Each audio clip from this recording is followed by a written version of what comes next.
كنت اطلع جاهل كل يوم بالالعاب حقي من غير ما اشيل منه اي ريال. لما يوم من الايام جزعت بنت وطلع قدامه، عاد انا ادعي له اقول ربي يرزقه بالذريه الصالحه. الجاهل فقاعد يصيح له يا فلانه، بس قلت له ذي فلانه، قال لي ايوه. قلت له ليش عنده انتفاخ مريضه؟ قال لي لا بعد ايام ببقي خال. قلت له خال؟ قال لي ايوه. خرجت الصندله وقتلته.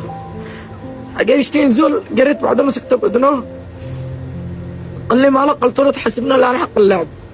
قال انت اللي تجي تخرجنا من بيتنا كل يوم وتطلعنا بلاش، بس عادي بكلمه ابي بخليه يحاسبك ال 200. قلت له 200 ايش؟